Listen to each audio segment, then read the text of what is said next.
നിങ്ങൾക്ക് ഉണ്ടാവുന്ന സഹനങ്ങൾ നിങ്ങൾ അങ്ങനെ ഒന്ന് കണ്ടുനോക്കിയേ. വെറുതെ എന്നെ വേദനിപ്പിക്കാൻ, എന്നെ ശപിച്ച് തള്ളിക്കളയുന്ന കർത്താവല്ല. ഈ വേദനയെ ഞാൻ അതിജീവിക്കുന്ന കർത്താവിന്റെ ആശ്വാസം അറിയുമ്പോൾ ഇതുപോലെ ഇതിനെക്കാട്ടും വലിയ സങ്കടത്തിലൂടെ കടന്നു പോകുന്ന ഒരുപാട് മക്കളെ ആശ്വസിപ്പിക്കാൻ കർത്താവ് നമ്മളെല്ലാവരെയും ഉപകരണമാക്കും. പറഞ്ഞേ ഹല്ലേലൂയ.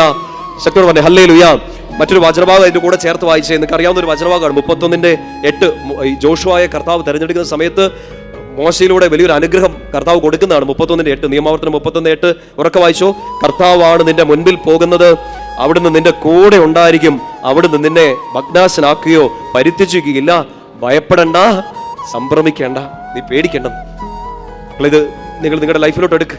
ഞാനിത് എൻ്റെ ലൈഫിലോട്ട് എടുത്തു 30 അല്ല 60 അല്ല 100 മേനിയാണ് കർത്താവ് ബലം തന്നത്. 100 മേനി. എനിക്ക് എൻ്റെ ആനന്ദം കൊണ്ടാണ് ഞാൻ ഇത് പറഞ്ഞു കൊടുക്കുന്നത്. എൻ്റെ കർത്താവെ വഴക്കുണ്ടാക്കി ഞാൻ ചോദിച്ചൊരു കാര്യം അങ്ങയുടെ വാക്കിലൂടെ, അങ്ങയുടെ വചനത്തിലൂടെ അങ്ങ് എനിക്ക് ആശ്വാസം തന്നല്ലോ. ഉറപ്പായിട്ട് നിങ്ങളെ ആശ്വസിപ്പിക്കും. ഉറപ്പായിട്ട് ഭയപ്പെടണ്ട, സംഭ്രമിക്കേണ്ട. എന്ത് തന്നെ ആവട്ടെ, മുഴുവൻ വാതിൽ അടഞ്ഞു നിൽക്കുന്ന ആ വാതിലിന്റെ മുമ്പിൽ നിന്ന് മുട്ടുകുത്തി നിൽക്കുന്ന നിങ്ങൾക്ക് കർത്താവ് പറയുന്നത് വചനം കേക്ക്, ഹൃദയത്തിലേക്ക് ഏറ്റെടുക്ക്. ഭയപ്പെടേണ്ട, സംഭ്രമിക്കേണ്ട, ഞാൻ കൂടെ ഉണ്ടെന്ന്. ശക്തി പറഞ്ഞേ ഹല്ലേലൂയ.